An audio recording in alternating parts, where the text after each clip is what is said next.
I hope you're ready. This is going to be exciting.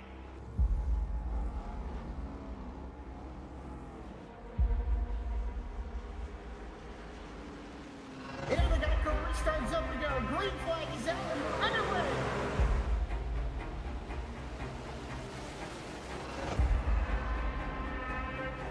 Just a few laps into this. Oh, the 37's getting loose. Oh, and he saves it. Oh, they're going 3 wide.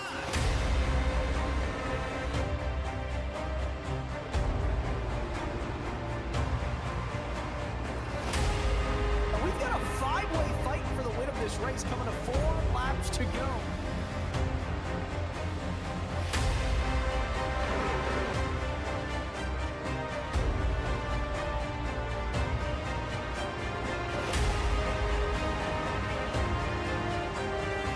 He's going to win it here in spectacular fashion.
Well, good evening, everybody.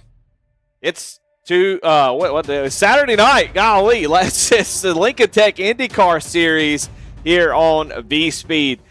Well, I'm glad to have everybody watching tonight. It's going to be an exciting race. It's going to be wild and crazy. You better get your popcorn ready because it's going to be dangerous. It's going to be fast. It's going to be treacherous.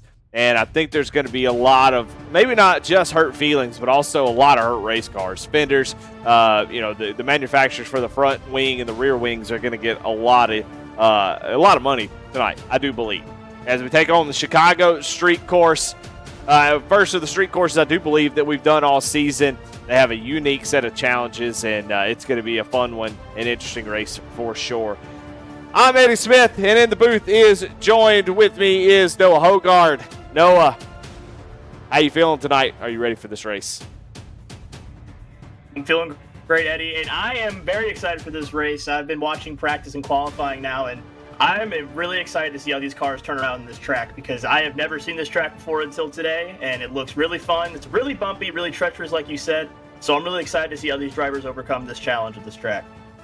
Well, if you're a NASCAR fan, you know all about this track because this is where NASCAR went to try the street course thing for the first time. And honestly, I think it was a great success. I think the first year actually was really, really tough, and then the second year, much better. The track's very simple. It's just the 12 turns there. You can see 2.14 miles. And Indy cars, it's sort of perfect for street courses. They go to Nashville. They've gone to all types of different street courses. So I think Formula One and Indy cars, those winged cars, really work well here. You just got to be careful that you don't make a mistake because that could end your race. But you see down in 1 and 2, you've got the little left to right 90-degree turns, and then you've got sort of a 45-degree turn into 4 and 5. Not a whole lot of passing zones here. You might get 1 and 6 and right before 1.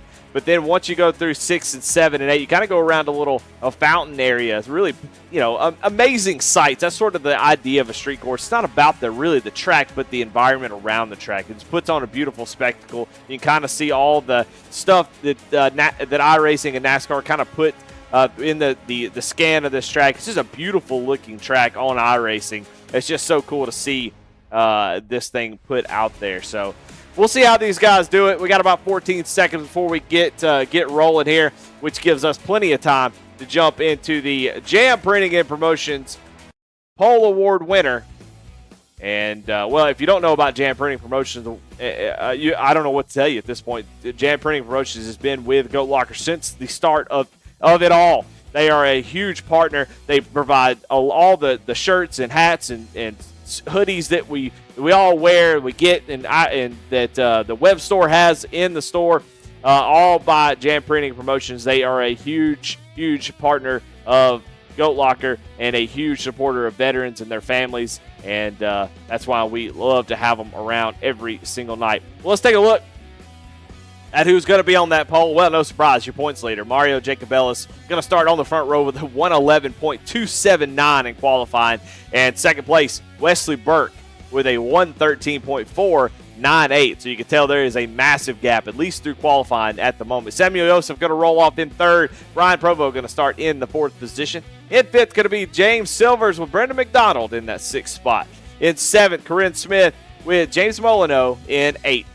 In ninth, Jamie Lipke.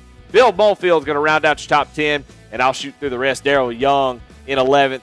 12th, Jeremy Gardner, and Billy Sigmund in 13th. So only 13 cars here today, Noah. I don't know. What are your thoughts about this race? Well, I think this race is going to be about survival. I've seen it in practice. So many drivers are spinning out or hitting their tires on these great wall of Chicago, it feels like. And it's really going to be about keeping your nose clean and making sure you're getting out of disasters. If your car even grazes one of these walls, you got tire damage or wing damage, and that's going to seriously affect your race and even take away your precious fast repair. So I think these drivers really need to make sure they're hitting their lines perfect, or one mistake could really end their race. Yeah, so let's take a look at the race analysis. 45 laps, that sounds like a lot, but it's going to go by pretty quick with a 1:12 second lap times. Pit road speed 45 miles an hour. You got 4 tire sets, 1 fast repair, and 65% fuel. Well, and one thing we always have to talk about with IndyCar is, well, they do have push to pass. So they'll have a push to pass to be able to try to make those passes happen. It's going to be tough to make passes to the track, so you're going to have to use that liberally, I think, especially early to get that track position. But you also have the tire compounds that they have to change into the tire compounds. A little bit different than what you'll see tonight is normally you'll see a white and a red compound. With that street courses, they use a eco-friendly green look to them. So when you see the green tires, you'll know that's why those are the alternates, the grippier, softer tires.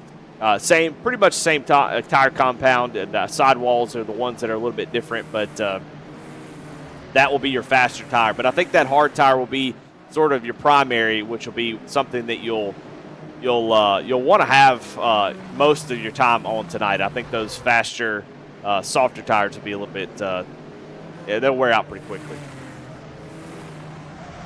Yeah, and I do want to note, I'm looking at the field right now. It looks like from Corinne Smith back, looks like they're using the primaries, as in the front of her is going to all be using the alternate tires. So a little interesting here. I'm kind of interested to see how these tires are going to work out and see how they're going to be switched and used. Especially excited about fuel, too. I'm not sure if that's going to play a huge factor tonight, but I'm definitely interested to see if anyone changes their fuel maps or changes their strategy on that, too, because we saw that fuel-saving technique kind of work at Daytona. So I'm really excited for this race, Eddie, to see how this is all going to shake out.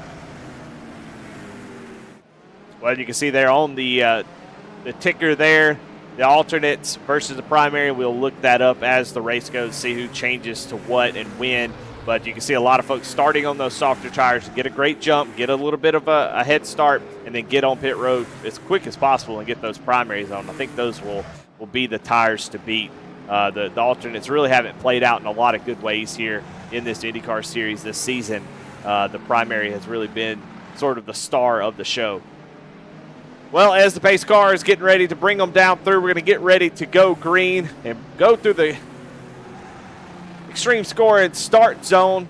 Mario Jacobellis has the lead, and 2 seconds faster in qualifying for Mario Jacobellis is all about getting a great start, getting kind of out to your lead, and then settle in. You don't want to push too hard. You want to get yourself in a position to make a mistake. That's a good way to lose this race.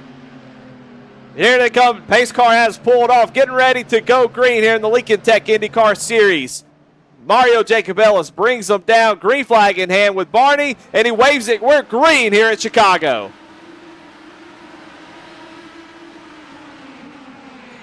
Great jump. Oh my goodness, Samuel Joseph makes contact with Wesley Burke going into the first corner as he was trying to get behind Burke, and then actually was a little bit surprised, it looked like, how quickly Burke slowed down. But so far, so good. No issues throughout the field as everybody kind of gets clean through lap number 1, as we're still watching Samuel Joseph see if he has any damage to the front end of that car, but looks like the wing, at least visually, is intact.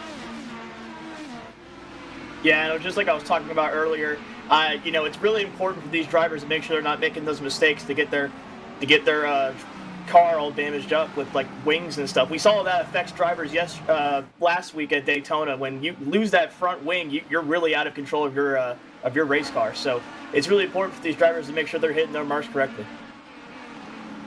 You can see how tight these corners are, and at low speeds, you don't have the downforce. They're running 50, 60 miles an hour through some of these corners, and you just lose the downforce that this car is designed to generate. The downforce is, the faster you go, the more downforce you have. Well, if I'm running at 50 miles an hour, the car just does not want to operate. So it's all about carrying enough speed to have a little bit of downforce, but also don't carry too much speed. You can see how close Jacob Ellis is to the wall.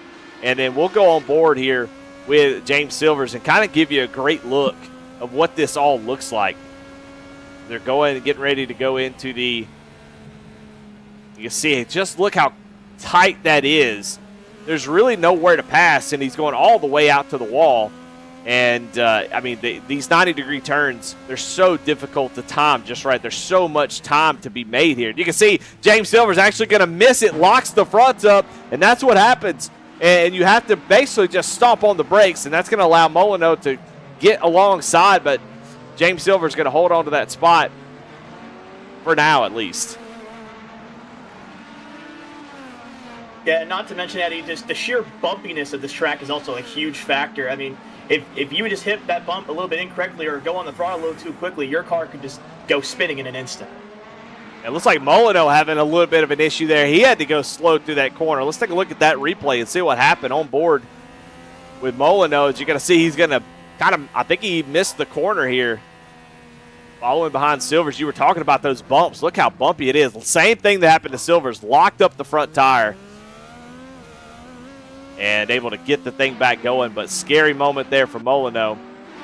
As up in the third position, we've got Wesley Burke. This is going to be the battle all night, I do believe. I feel like Jacob Ellis just needs to stay out of trouble, and his speed, you can see him way out in the distance. I think he's going to be in good shape, but this Wesley Burke, Joseph, Brian Provo battle for second place might be interesting all night long. And you can see they're still close together even after 3 laps. So we'll see what they're able to do. But these drivers are fantastic. Wesley Burke has been a sort of a newer driver to the Goat Locker scene, but has sort of hit the ground running. A lot of series, getting wins, running up front, being fast, and tonight is started to kind of tip away from Samuel Joseph and Brian Provo, but so far so good. Yeah, and I think these drivers are just trying to sit there and wait for Jacob Ellis to make a mistake, if he even does make a mistake. You're just waiting for that moment to pounce on the first place. Otherwise, this might be Jacob Ellis' race right now. I mean, just you're looking at the gap right now. It's already at an 8-second gap right now from second to first place. And, Jacob Ellis is such a great driver, but... Yeah, well, let's go on board with Jacob Ellis right now and watch the way he's attacking this track. And this is where that speed is coming from. Is the amount of chances that he is taking, and he is just being, so precise about how he gets to the corner. Hitting the apex is just perfect, carrying enough speed through these corners, but you can see how scary it can be, which is why I think he's out to such a quick lead, is because he is willing to take the risk. You look at the bumps, my goodness, but he is taking the risk of hitting the wall, hitting the inside wall, but he's doing it at surgical precision, and you can see the difference versus some of these other drivers who are just trying to make sure that they don't make a mistake. And you can see the views in the distance with the buildings, Chicago, just amazing. But you can see how quick, and he actually misses the corner just a little bit there and able to recover.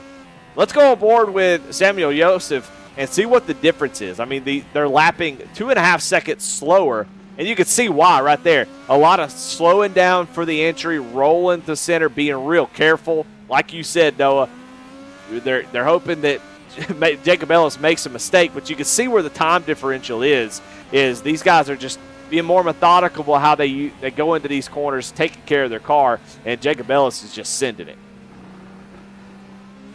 Yeah, and I think that's the right approach right now if I'm one of these drivers. Just play it cool, play at your own pace. Because you just see what Jacob Ellis is just thrashing around these corners in just such an unsafe way. It's fast, yes, but it can just lead to a mistake that can pretty much cost his race. So I'm really looking at Jacob Ellis here to see if he does make that mistake, if he does wind up into the wall or anything like that, because that can like almost end his race pretty much.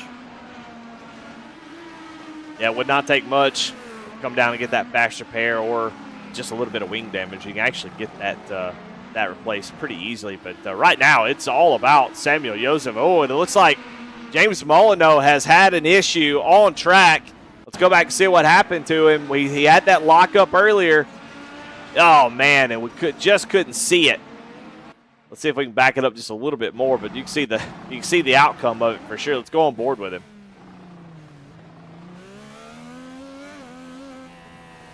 And yeah, it looks like he just kind of flipped the corner right there, yeah.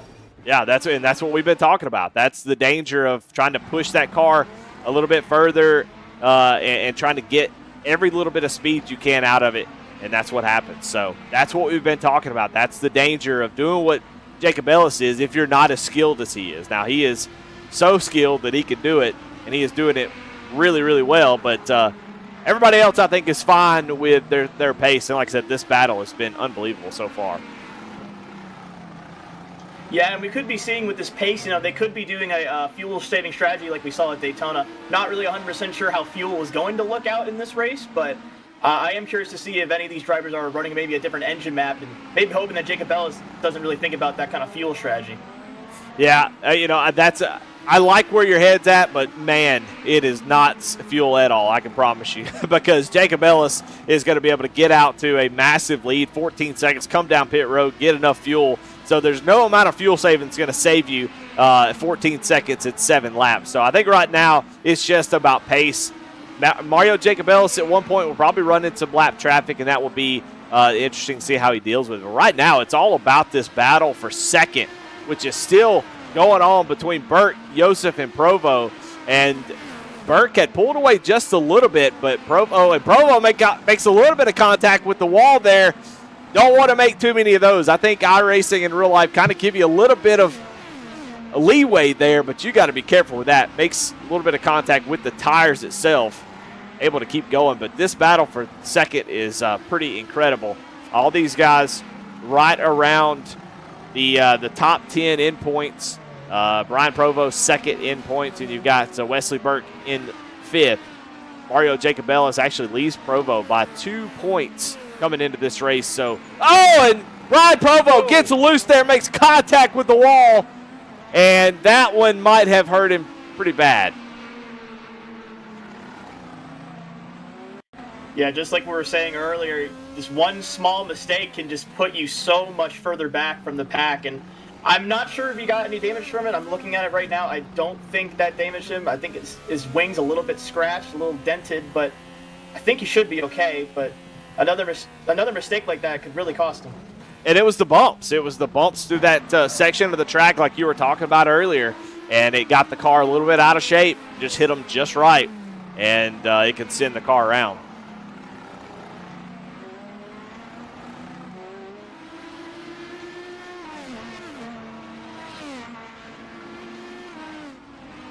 And I think another thing with these cars that you kind of got to be thinking about is also just the driver in front of you. We're seeing Joseph and Wesley right now just kind of going at it. And if Joseph just misses his brake, if he doesn't expect Wesley to brake so early, they could just run into each other and just cause a huge wreck or pileup. And that's also another thing I've been thinking about. If people wreck on this track, it's really hard to get out of the way of that. Yeah, you think about how we've seen a couple on boards of the cars coming through the different sections, and they're pretty much blind corners. So if there is a car sitting there sideways, you're going to hit them. unless you know that they've called it out or something. So, yeah, I mean, it can happen very, very quickly. Well, let's take a look at the field. Brennan McDonald, one of your biggest movers so far, started in 6th, but he's actually started in the back. I don't know if he started from the pits, which I think is what he did. And it's a strategy that some guys will do whenever they feel a little bit nervous, maybe about their own skill or maybe where they qualified in relation to the pack. Being in the middle of the pack at a track, just like we mentioned here with track blockers, can happen. You want to be careful with that. So he started from the pits, a lot, trying to miss sort of any turn 1, lap 1 carnage, which we didn't have, thank goodness. And so now he's trying to work his way up through the field. So he actually started in 12th, already moved up 6 spots. And he is lapping very similar to those ahead of him. So we'll see if he can make up the difference. Currently about 15 seconds back from 5th place at James Silvers. So he's going to have a lot to make up. But Brennan McDonald, big road course racer, very, very good in the Tuesday night series. Actually won the race last week in the GTP class, and so kind of riding that high here tonight, trying to drive up through the field.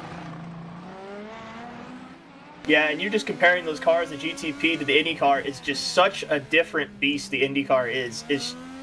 It just takes these corners, like, honestly, I think a lot more differently than the GTP cars. I think maybe a little bit similar speed, but the GTP is a little bit more speed. But these cars just handle so much differently, and I really wonder if that's a problem for Brennan as he's switching from mindset of the GTP to switching to an IndyCar. That could be a really big switch. Well, they're very similar in a lot of ways too. They have a lot of high downforce, and the downforce is all based on how fast they're going. And so whenever you get to a lower speed, you kind of have to adjust. There's a lot of mental aspects to these cars. These high downforce cars are so difficult to drive. That's why the GT3 cars are so popular.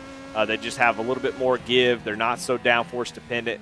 A lot more mechanical grip, where these cars just seem to have it's so much about aero that you just have to be careful. And GTPs are very similar to that. So yeah, I think he's doing a great job, and you can see how much of the track he is using. But just look how beautiful this track looks, man. Just unbelievable. Seeing the buildings as they go through here, you kind of get lost when you're driving, looking at the track, because you don't have time to look around. But we can sit here and look at all the views because we're not worried about hitting the wall here.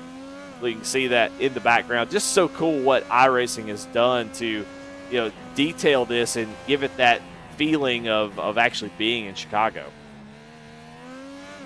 Yeah, and I think that was the first thing I noticed about this track is just like how beautiful the scenery is. I've never been to Chicago myself, but gosh, racing on this track would really make me want to visit Chicago and see all these different landmarks and different buildings and stuff. I mean, especially I'm thinking about it, because I raced in VR. This would be an amazing track to run.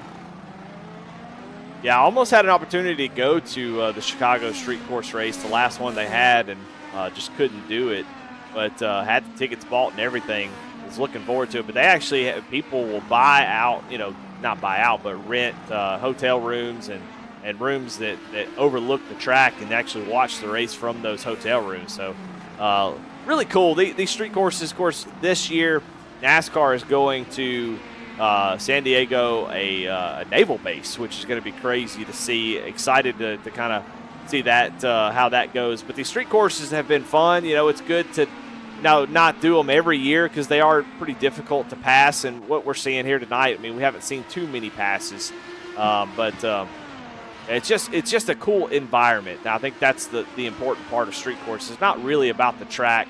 They're so basic and usually just about show. And I think the Chicago street course kind of fits in. But you're racing on the actual, the streets that people drive on every day, which I'm sure the people of Chicago freaking hated.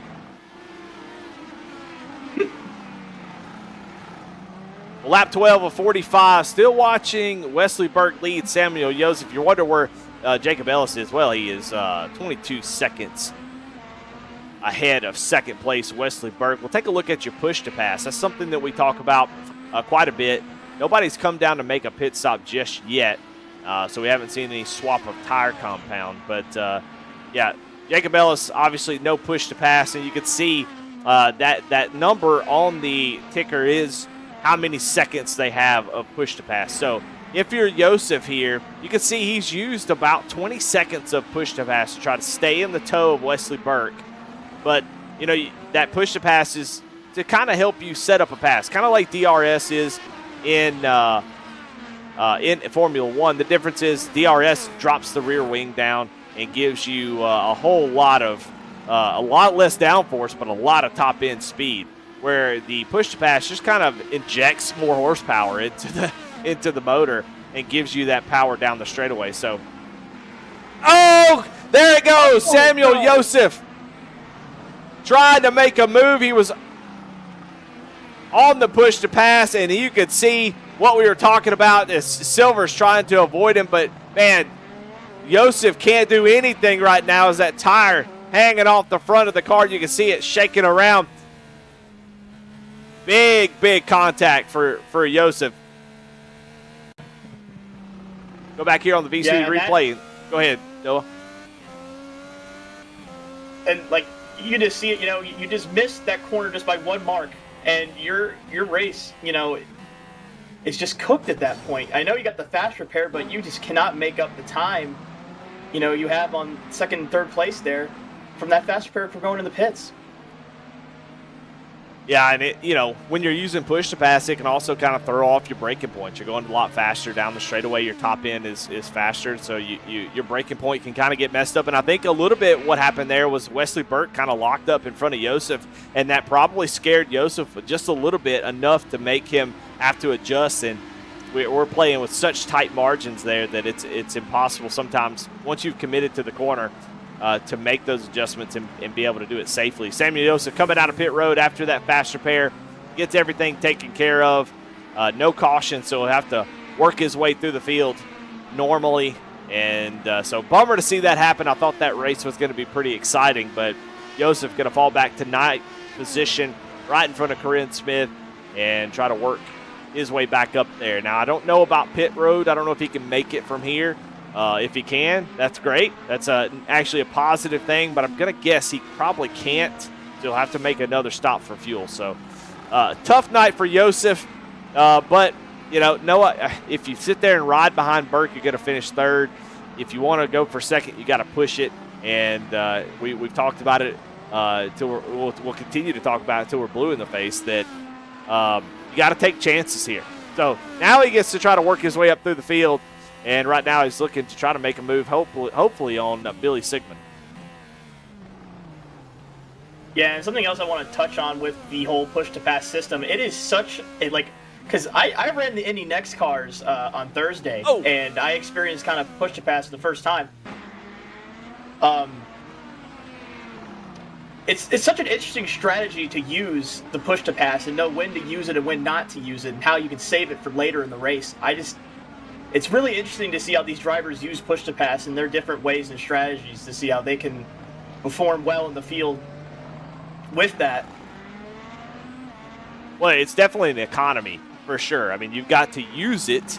Like, you get 200 seconds. So if you don't use it, as your leader is coming down pit road, you can see pit road is wide open. So I'm starting to think that maybe what I said about Samuel Josef might be okay. It looks like you can make it from here, maybe on fuel, or maybe you have to go. It's a two-stop race, which that might be the case if they're pitting right on lap 15. So Josef actually might be in a pretty good spot, even with that damage. He lost a lot of time, but it looks like it's not going to hurt him too bad. So good for him, as others are down on pit road right now. But yeah, I think that push-to-pass is fun. It's an economy you have to use. You start with 200 seconds, and if you have 200 seconds at the end of the race, did you really use that efficiently? You know, if you win the race and you have 200 seconds left, then you did it. But if you finish second, you finish third, fourth, you know, a second or two behind, did you use that efficiently? You can use it up too much and not have any at the end. So you have to play with it a little bit and make sure that, hey, I'm keeping enough in the bank when I need it, but I'm using it for what it's intended, which is making passes. So, it's James Silvers. Comes off a pit road. Cold tires. Going to pull back up into the track and make contact with, it looks like, I don't know who that was. Was that Wesley Burke? No, it wasn't. I believe it was James.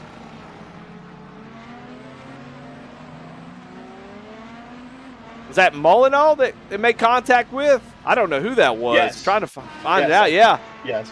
So James Silvers comes out of pit road. Those tires are still cold, trying to make the same type of throttle points. And when he does, James Molyneux is going to come through, and James is going to unsafely rejoin, and that's going to end both of their races. Silvers backs out almost immediately. You can see that front tire bobbing around on Molyneux, and who goes down pit road. He's already had a massive hit. He's already used the fast repair, but that's going to do it for him. So, wow, tough race. We're expecting those type of things, but you don't really expect somebody to pull back across the track.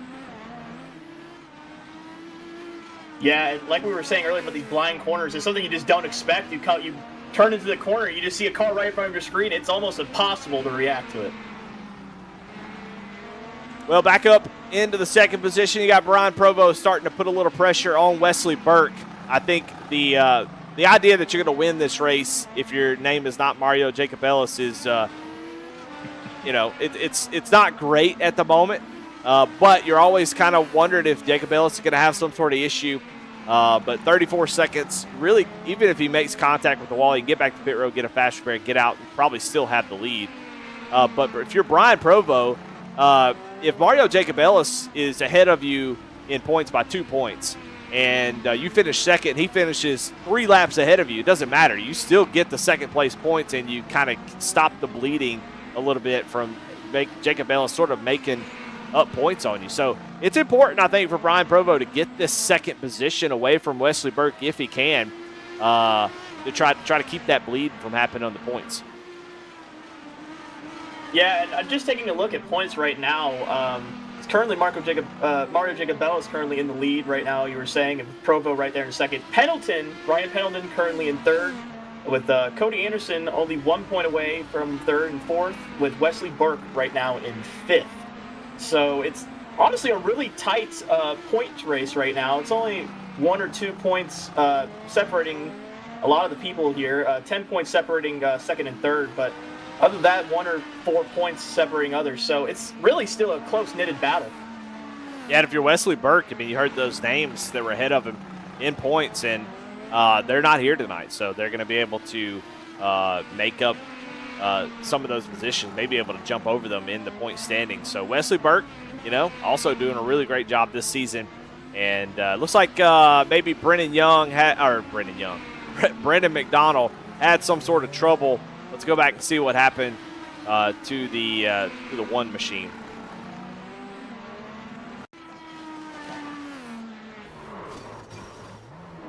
Big wreck for the one.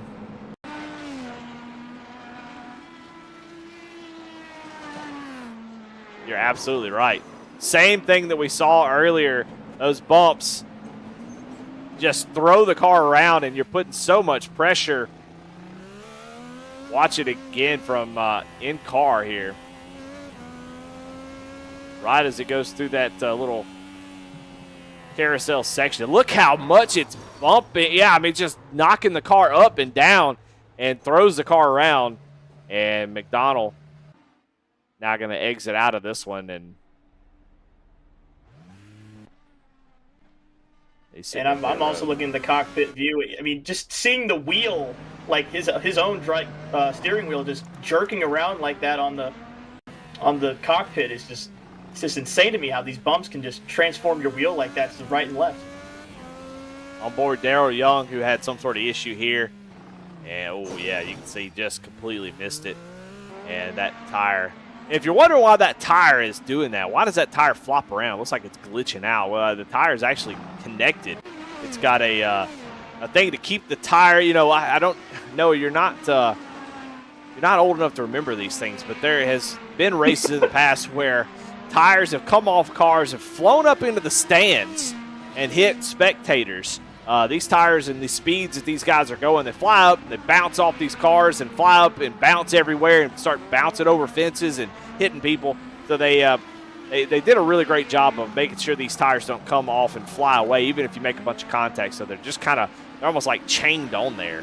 And that's why it wobbles around. It comes disconnected from the suspension, and then, man, you can see the bumps there. Just crazy how bad that looks. But keeps those tires on, keeps the people safe in real life at least. And you love to see those safety innovations. But what you hate to think about with those things is that usually it's because someone got hurt is why that exists in the first place. So, well, we are 21 lap. Oh, go ahead.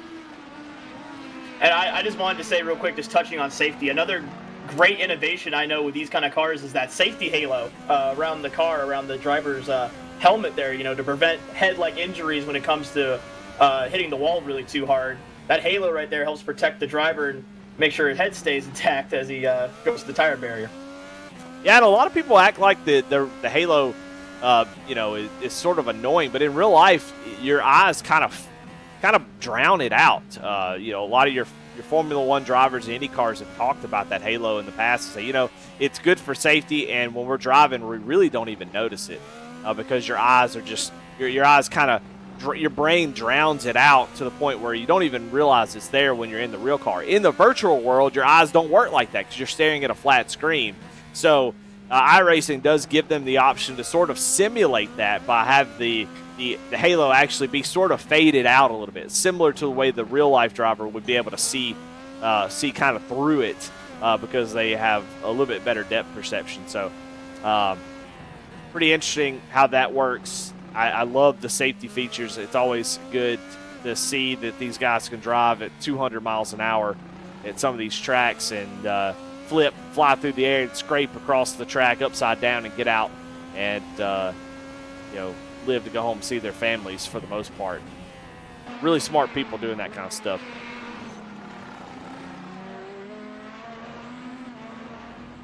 Well, I tell you what, we got plenty of time. We're watching this battle between second and third. But we got to talk about some sponsors. One of our sponsors for the week is Goat Talk Live. And, hey, yours truly is on Goat Talk Live. And what Goat Talk Live is, it's really just a way for the nonprofit side. You see Brian Provo make contact with that wall on the left side again. He's done that a few times, but continues on.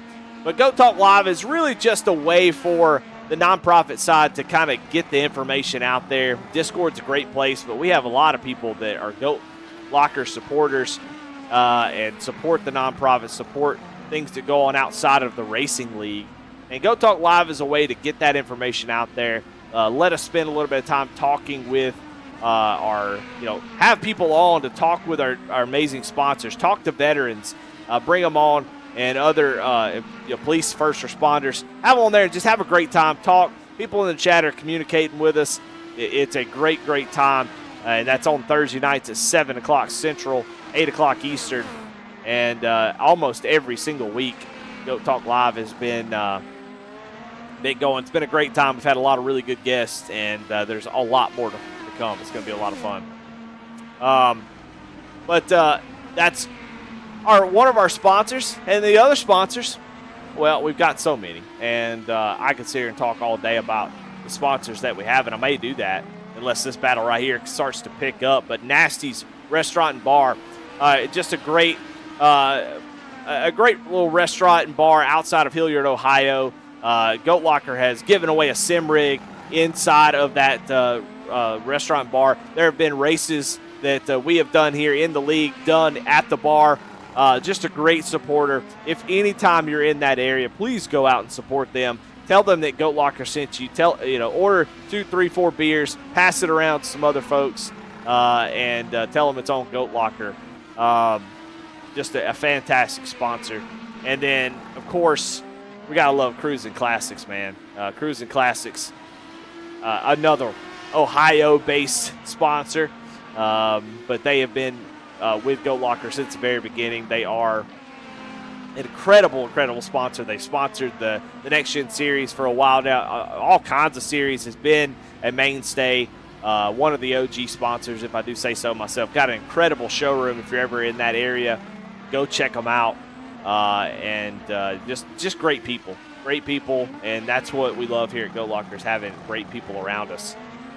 But, we're 24 laps into this 45-lap race. And if you're wondering how things are going, well, Mario Jacobellis has a 10-second lead over Wesley Burke.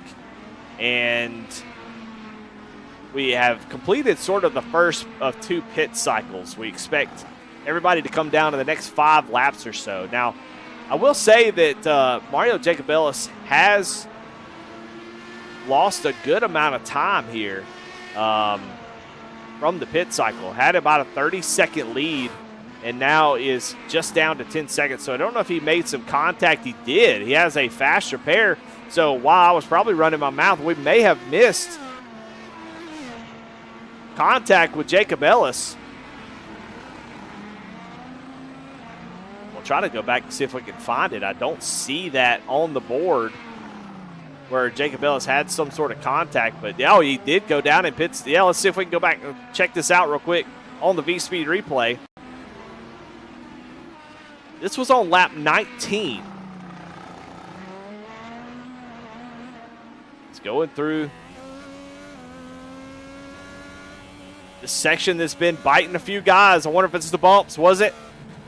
Yeah, it was. My goodness. So even our race leader by 30 seconds having no issue hitting the bumps for 19 laps, and then all of a sudden she just goes sideways. And luckily for Jacobellis, he was able to go down pit road, get that faster pair, get that wing back on, and obviously going to be taking it a little bit easier. So very exciting to see that even somebody like Mario Jacobellis can have issues and still show that he's human. So we kind of know that he's human, and those bumps, while they've been pretty treacherous, now we know that just how bad they are.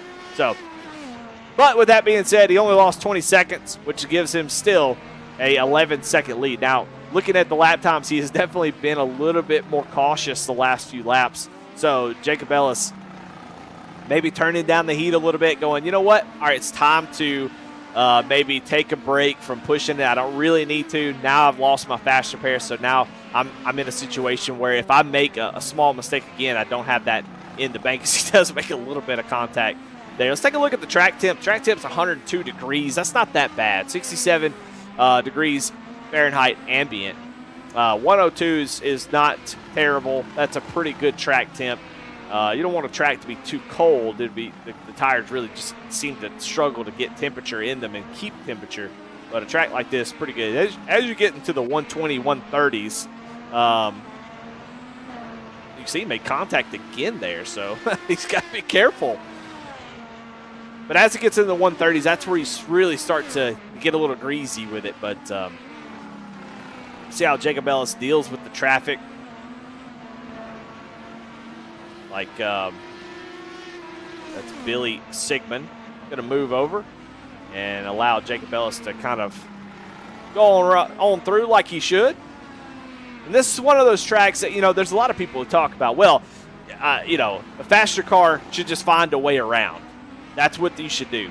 And that's such a nice idea, but that's just not the real world of racing. It's like, well, if you're faster, I'm going to run my line, you find your way around. Well, if you're a lap car or if you're a slower car, that's just not the way racing works, especially on road courses. There's got to be a level of respect there that says, hey, this track is almost impossible to pass that. So even if you're, a second faster, it could still be incredibly difficult to make those passes. So doing what Billy did there, just get out of the way, let the leader go through. That is the right way of doing it. Did it on the straightaway, probably communicated, hey, I'm going to let you go here. And that's what we love to see, that respect out there on the track. Right now, Wesley Burke, Brian Provo fighting over the runner-up position.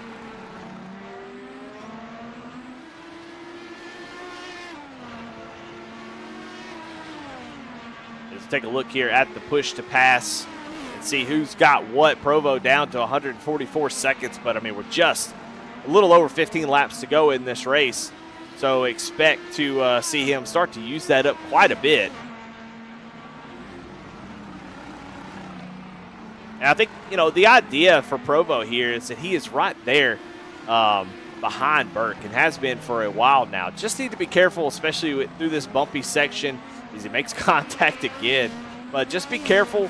Don't push your car too hard. Just use that push to pass to stay in the wake and keep the draft on these straightaways to be able to keep that distance. And that way, if Burke makes a mistake, you're able to kind of jump on him. And if not, you have some push to pass at the end to try to make use of it. However, if you're Wesley Burke, you want to save as much as you can. You want to make sure you have some defensive push to pass. So you think Provo is probably using activating the push to pass.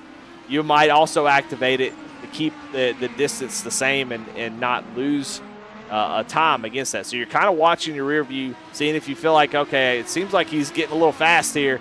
Let me go ahead and hit mine, and that way I can sort of defend against it. As we get down to the end, if Burke is still in this position, he will definitely be using it defensively to try to keep that 08 of Brian Provo behind him.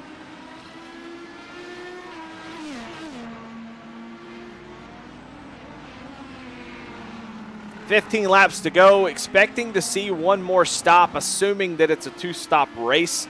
I would assume with the 65% fuel load and everybody coming down around lap 15 kind of tips us off that it's a two-stopper for sure. So Brian Provo in striking distance, and I can tell you there's no better way to make a pass than on pit road. So if you can do that, that's what you want to do. Is looks like Bill Molefield has had some sort of issue here. Let's take a look at the V-Speed replay.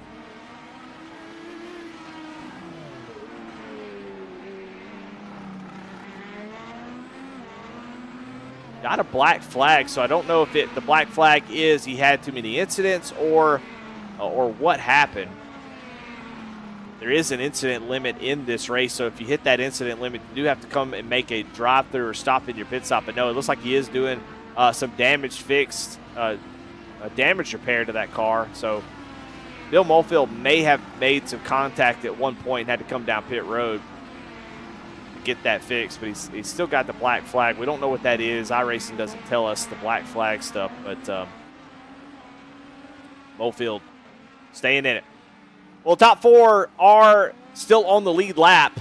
Billy Sigmund in fifth. He is the first driver one lap down. No cautions in this series, so it's just run it straight up. And Mario Jacobellis now has a lead of about 14 seconds as he is comfortably in the 112-second bracket for lap time. We'll take a look at the laps here.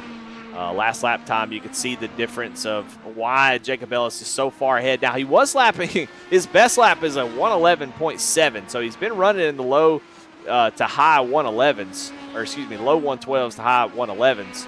And, but after that incident, through that one section, he has started to kind of slow it down just a little bit. He's only a second faster now.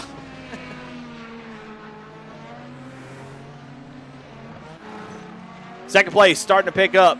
Provo will take a look at the push to pass, see if he's using it. You can see he's down to 134 seconds. Just over 2 minutes left of push to pass, and you know, we're getting down to the end. It's time to be using it. You see Burke there still with 179.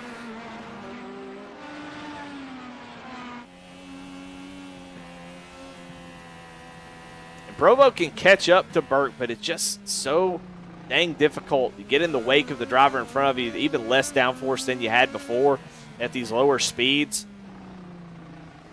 And here they both come down pit road. So this is the money stop for both these drivers. They need to make no mistakes.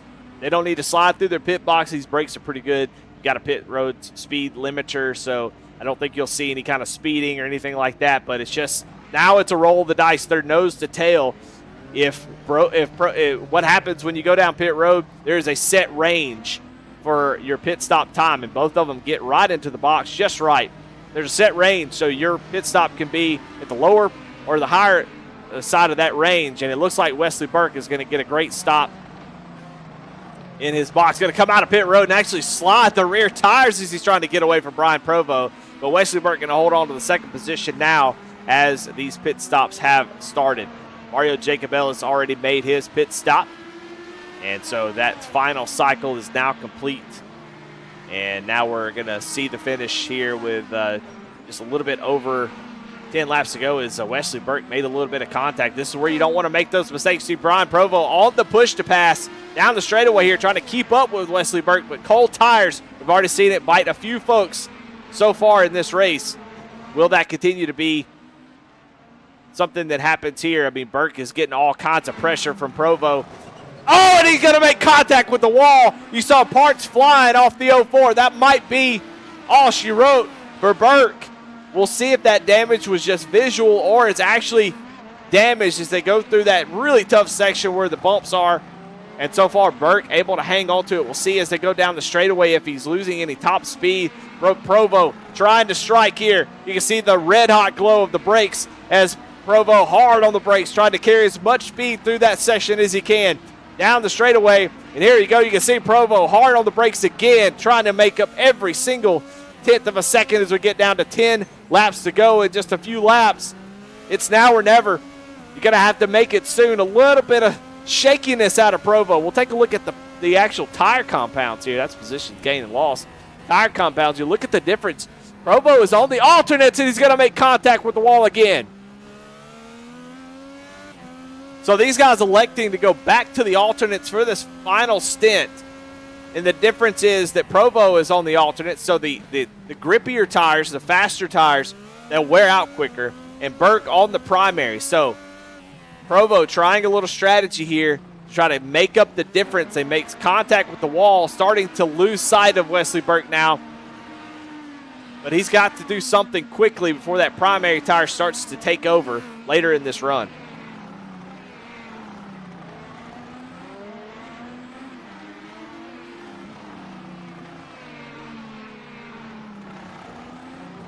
Oh, man, another big hit there for Brian Provo.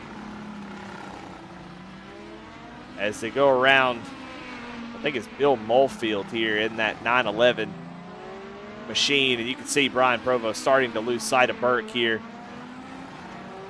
Well, let's go through the field. Let's see where everybody has started, where they're at. And Mario Jacobellis has been out front all race long, has not lost the lead at all. Started on the pole and has been running there, even with some contact that he had to use a fast repair on, still was able to maintain that lead. We've talked about Wesley Burke, started in seconds, has been having a fantastic race, had a lot of folks pushing to take them on. Samuel Joseph made contact trying to get around Wesley Burke, and now Provo has possibly hurt his machine by pushing to get around Wesley Burke, but Wesley has been doing a good job keeping that car clean and making sure that it's impossible to get around, although Brian Provo now back to the back bumper after that little bit of contact. So Provo not done. I'm surprised he's made a lot of contact. I'm really surprised that he hasn't hurt that machine at all. But Provo started fourth, now running in third. And now on the attack yet again to Wesley Burke, try to make that pass for second place. We'll stay here and see if anything kind of comes of this. And you can see there's just not a whole lot of opportunities. Provo and Burke now using the push to pass as they're both trying to manage the gap here. Wesley Burke had a little bit of breathing room. And you can see Burke and Provo now on the push to pass. Burke using it defensively to keep Provo from having the opportunity to make that pass. And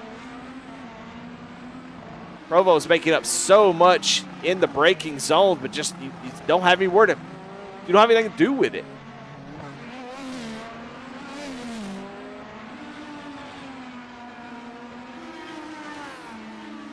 Go through this section that's hurt. Oh, and there it is. Provo push it, but wow, what a save. Saved it. Almost calamity for the 08. Saved it and actually gained in the braking zone. Lost a little bit from middle to exit, but wow, what a save for Provo. I do think we have to go back and watch that again because good grief, that was incredible. Going through this little half circle section. Here's where it's dangerous. Watch as he saves it. Golly. And like I said, gained even there. Just had a bad angle into that corner. Incredible job for Provo as he continues to mount this attack. And Burke not really showing that he's bothered by it at all. We're going to keep the camera on this battle, but about 27 seconds back, Samuel Joseph, who had that incident early up here fighting for the same second position, has done a great job of hanging on to and not letting it end his race. Comes down pit road, worked out perfect right at the pit cycle, and he's been able to claw his way back up to 4th position. So worked out really well for Joseph. I'm sure he'd love to be up here finishing in 2nd or 3rd, but he is going to have to settle for 4th. Billy Sigmund, who we've seen a couple times, 44 seconds back from Samuel Joseph. He's a lap down to the leader, and but has been having a great race in that 64 machine. He's up 7 spots from where he started. So Billy Sigmund, your biggest mover in the race so far. I don't think anybody's going to get anywhere close. Brent Smith has moved up a spot, running in 6th. Jamie Lipke up 2 spots, running in 7th. Bill Molefield in 8th, up 2 spots. And Brendan McDonald, after some damage, still on pit road, not able to do anything with it, in 9th. And Darrell Young, James Silvers, James Molyneux out of this one. So now it's all about this one. Brent Smith going to come down pit road. And so this is the best battle on the track. It has been for quite a while. We're going to stay on it until something happens, which I'm expecting to happen at any point. They're just pushing way, way too hard.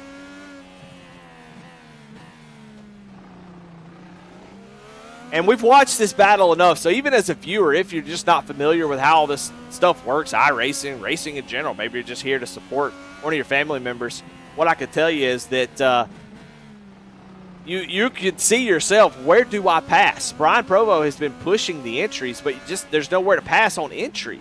You have to get there, and you can see that Wesley Burke gets a great jump off the corner, although Provo is as close as he's ever been. You can see Burke doing a little bit of a defensive driving. Here comes Provo, going to go right around the outside. They touch wheels, but keep going. Provo still may have position. No, Burke able to hang on to it. That was the best opportunity that Provo has had so far, and that's exactly what you have to do. You have to get that position and be alongside. Even then, it's impossible. So you can see how tough it is to make a pass here. Provo obviously feeling like he's a good bit faster than Burke, but just hasn't been able to make the position and get the car where he needs to be. And right there, you can see 90-degree turns. It's not enough for 2 cars. I mean, good Lord. One car hadn't done a great job of getting through some of these corners. So you put it side by side, and at this point of the race, nobody is going to give an inch. So they're going to go side by side. So somebody's going to make contact, and they did. But great job of both of them to keep it going. So Provo is going to have to continue to find it. And really, he's just hoping that Burke makes a mistake. That's really the hope for Provo. Provo has been really valiant in his efforts to try to make that pass. And Burke actually disappears there. That's scary. Here's another good moment. Both of them likely on the push to pass. Look at the gains for Provo into the corner, and then you can see Burke stretch it back out on exit.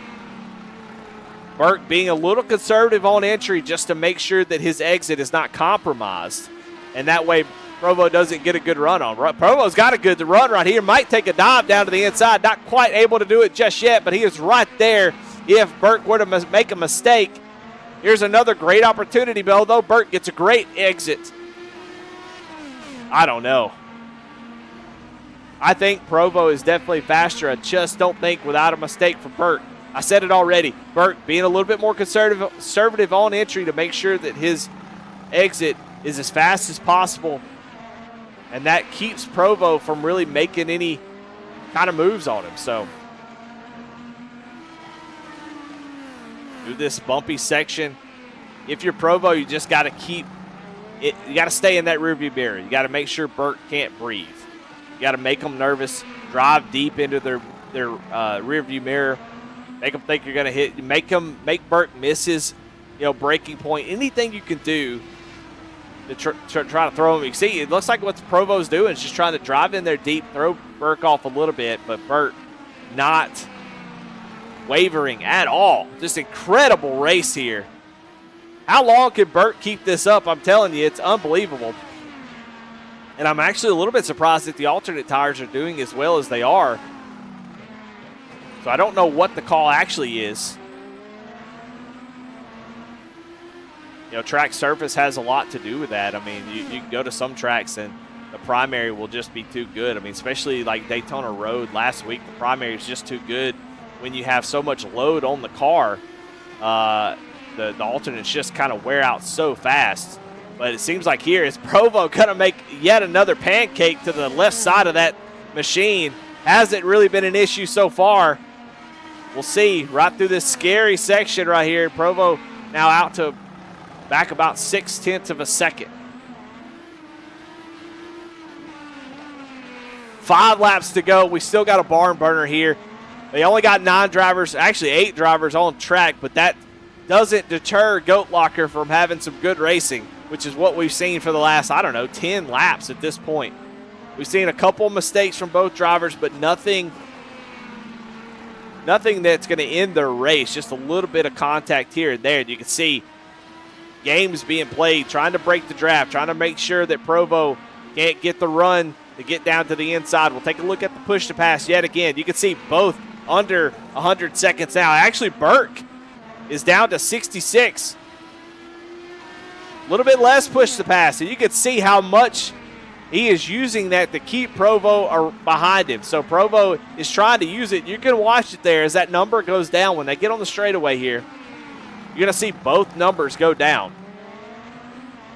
I don't think you'll see it right through this section, but once we get around this section, get back on the straightaway, I think you'll see them both use that push to pass. And so at the moment, Provo is going to have about 10 seconds worth of push to pass. You see it activate right here. And actually, neither one of them do. We'll see if they do it on this section. This would be a great section to use it if you're going to. Neither one of them using it. 4 laps to go in this one.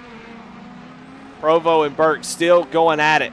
This is like a sort of like a pitcher and batter type battle. It's not exciting because they're not really able to pass and they're not making a lot of moves, but it's just playing those mind games.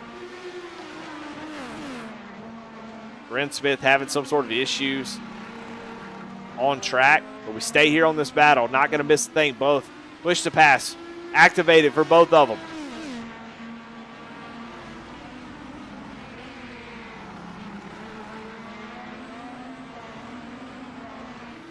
Jacob Ellis still out to a 32, almost 33-second lead. Cruising at this point. Still, he's running his best laps of the race, actually. Mario Jacob Ellis just ran a 111.230. So he's not scared of it at all. I thought he'd be a little bit more shy after making that contact and after the bumps and having to use that faster, but he is not at all. But we stay here on this battle, watch and see if Ryan Provo can make this pass.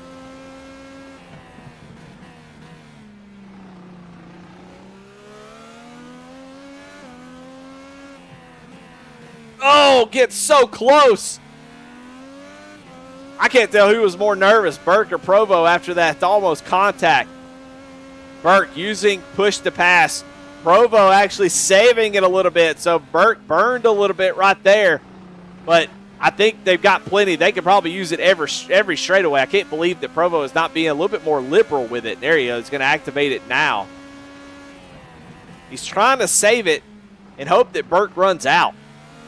And that will give him a massive advantage. Right now he's got about, about 18 seconds extra. And just look how that section's so scary as Brian's going through there. And here it is, the bumpiest section. You can see they're actually lifting off the throttle to make sure that they don't lose the rear end if it bounces off the ground.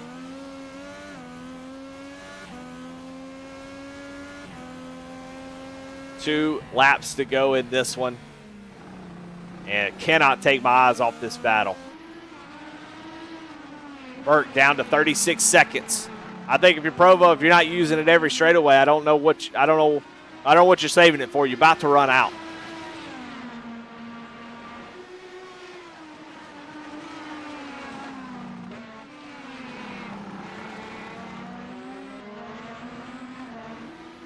As they come through here, white flag is out. Glove station white flag for Mario Jacob Ellis. 36-second lead He's over half a lap ahead of these drivers that we've been watching. Incredible race, incredible season so far. He's been kicking butt almost everywhere, and tonight's really been no different.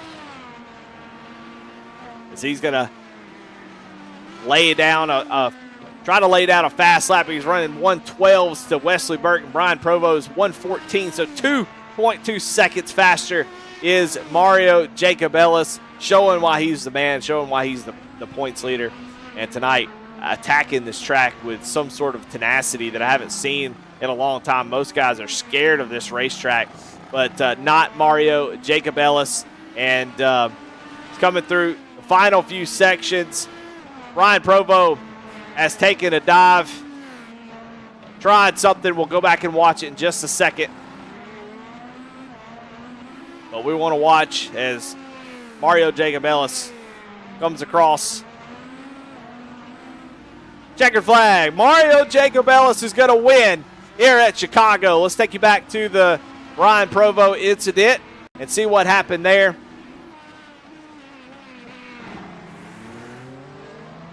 Watching the replay here as Provo is just limping around trying to make it to the end. He took a real big dive here. I think he was trying to just do anything he could to make this happen. I saw him get real close and then lose a ton of time. So he blew one of these corners here.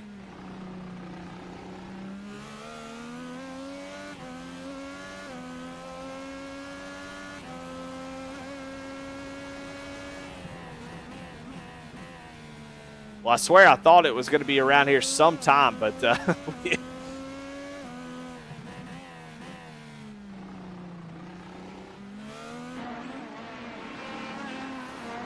trying to find out what happened to Provo. I'm not going to linger too much here. I don't know how far back I've gone, but he gained a ton of time and then just completely lost all of it at one point and ended up about 4 seconds back. So I don't know what happened to him, but it was big enough damage. But Mario Jacobellis takes the win tonight, and he is going to be your winner. We're going to take a short break. We'll see if we can get some interviews here and talk to these drivers, see what they thought about the race, and we'll be right back in just a moment. Superior quality, ultimate protection, and the highest level of craftsmanship. We make our gloves for the hard worker that wakes up every morning and gives 110%. You deserve the highest quality protective gear that's going to work for you, day in, day out. We know it can be tough deciding what companies to trust for your hard-earned money. It's all in our name. We've mastered our craft to help you master yours. We make our gloves rugged, durable, and designed for you. Whatever the job is, we have you covered. We are your glove station. A thriving job market and low cost of living, plus a wide range of veteran benefits, make Indiana the perfect place for veterans of the United States military to call home. InVets can help you find that home. We're an organization started by veterans to help former service members transition to civilian life in our state. InVets can help you find the community with the career opportunities, housing, schools, and amenities that fit your lifestyle. To learn more about InVets, visit us at invets.org today.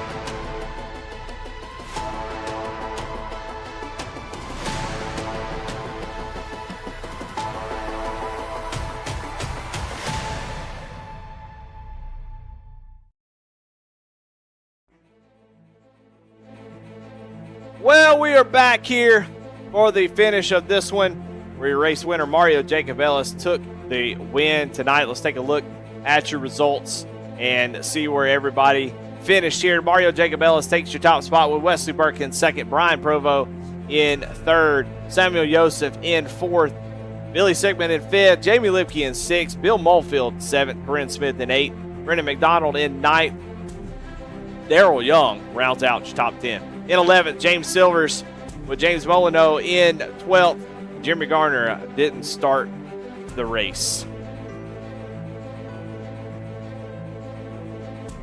Well, let's jump into these interviews. Let's talk to these drivers and see what they thought about this one. I'm sure there'll be a lot that we can talk about. We're going to bring your race winner up in here. Mario Jacob Ellis.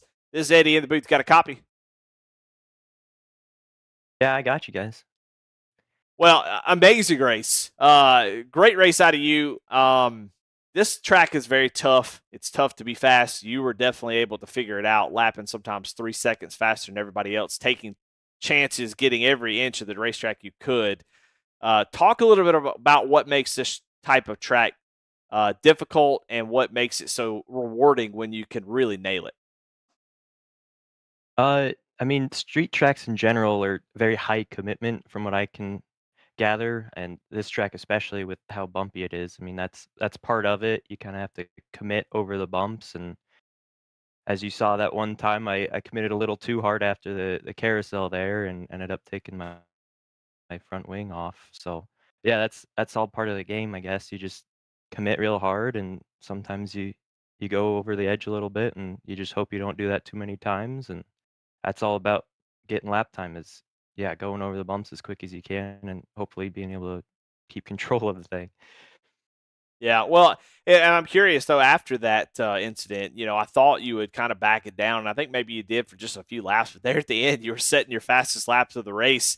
You just couldn't help yourself, could you? No, no, I could tell I kinda had the field covered there a little bit, so I definitely took it easy, especially when I went on the primaries there. I didn't get any practice laps on them, so I took a little bit to get used to them, and then didn't really push them too hard because they didn't have as much grip. But once I got back on the alternates at that last stint, yeah, I kinda got back into my rhythm a little bit and pushed to pass to really kinda set down a flyer there, which I guess ended up only being about the same time I did for qualifying, so it wasn't too fast, I guess. I could have been a little bit faster with that push to pass. Yeah, well, incredible race out of you. It really kind of shows what's possible sometimes when you're in the race. And tonight was exactly that. I mean, just incredible drive, a fantastic race, and great win. Congratulations! And as always, the floor is yours. Who do you have to thank? Yeah, thank you very much. That was a good one. I'd like to thank Lincoln Tech, of course, the sponsor of the series, so thank you to them. Save 22, Indiana Department of Veteran Affairs, InVets, and ATYL. Appreciate everything everyone does for us. All right, but there you have it. Your winner, Mario Jacob Ellis, gets yet another win in a great fashion. But I think who I'm really the most excited to talk to is a person of few words for sure, Wesley Burke. Now, Wesley, after that race, surely you have a lot to say because, boy, that was exciting there. You having to hold off not just Brian Provo, but Samuel Joseph early in the race, and then Provo just constantly putting pressure on you at the end. Yeah, it was very difficult. I mean, I was able to manage. I think I had like 15 seconds to push past left, so I did good with that. I think I only really left them like one opportunity to pass, so I felt good about that. And I was saving fuel like map 5, map 3 to start the race, and then Samuel made a mistake and started trying to get me, and so I saved enough fuel. That was what I needed. I was just trying not to try not to get into the wall in ruin my race. And yeah, I had wing damage the entire race, and then got wheel damage. So Well, incredible drive. I mean, a great showing of defensive driving out of you, of maintaining that position, racing fair. You were fair and clean about it, and it was honestly a great job, of an amazing battle to watch. You guys go back and forth. You use the push to pass defensively to keep him from getting that run on you, and using trying to break the draft. You're actually breaking a little bit earlier just so you can get a better exit. I mean, just a great battle between two really good drivers. And second place for you, Wesley. That's going to probably move you up the standings quite a bit, and that's so a good finish, well worth the defense to hold off that second position. So congratulations, and the floor is yours, man. Who do you have to thank? you up here doing an amazing job with all your broadcasting and producing. Um, the rest of the speed crew, uh, Jam Premium Promotions, Cruising Classics, Lincoln Tech, Dave 22, and the rest of the sponsors to make it an amazing league. Well, there you have it. Second place finisher, Wesley Burke. But let's bring Brian Provo in here. And Brian, man, wow, what a race, dude. If you're going to make 13 drivers or 12 drivers exciting, you and Wesley Burke and Samuel Joseph there early in the part of the race definitely did that. Third place, I know you wanted that second place bad. What else could you have done? I feel like you did it all. Yeah, I mean, not much. I would say from the beginning, maybe taking a little bit more care in the fuel and maybe pushed that one fuel stop like one lap further, and that could have maybe helped me decide later. I was kind of stuck where he pitted the same lap I had to pit, so I couldn't come off of a different strategy, and I knew he had to get on primaries, and I could go back on alternates there at the end, so that's what I knew that opposite strategy there was kind of come in play and try to push hard at the beginning of that second stint.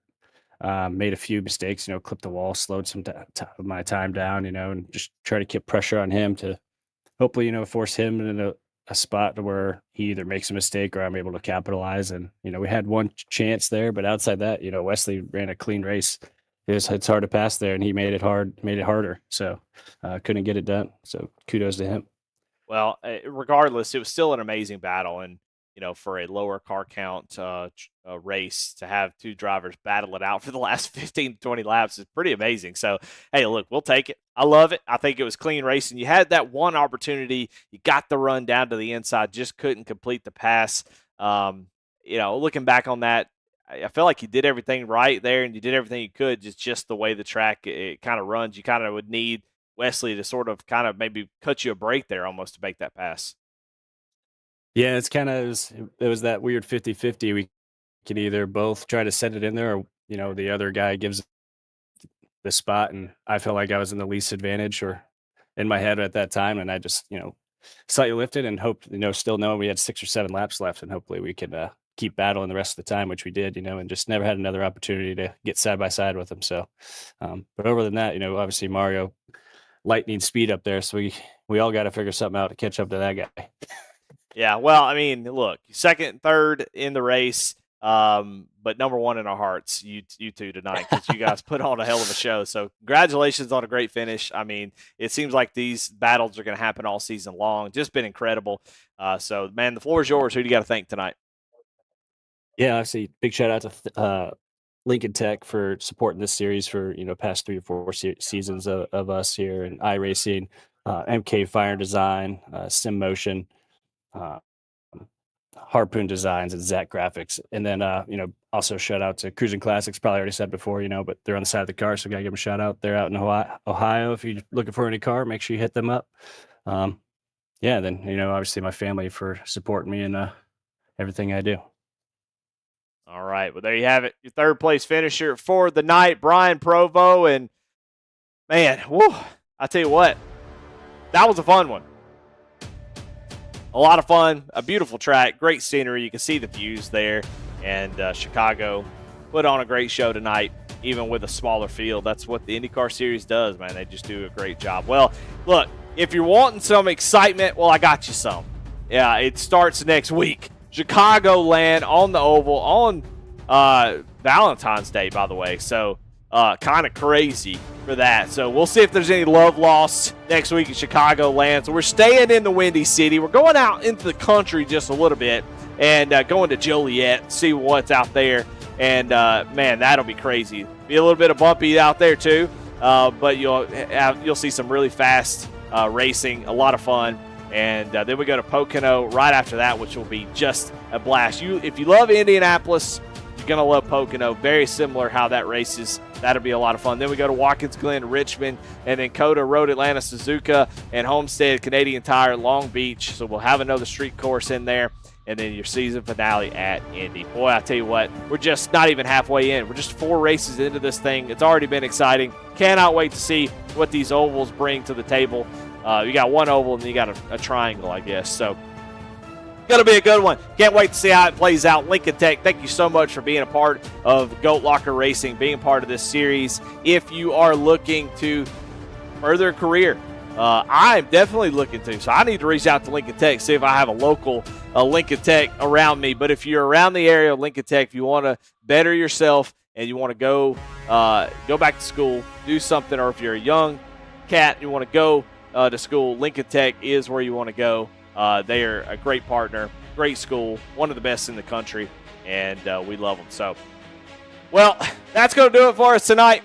I'm Eddie Smith. No Hogard, had a little bit of connection issues, but, man, I appreciate him being here, providing some fantastic analysis, bringing you guys all the action, and just can't wait to see how the rest of the season plays out this week. We got next week, got the Xfinity Series. You want to see 43 drivers on track? Well, come tomorrow night. You got the Super Bowl.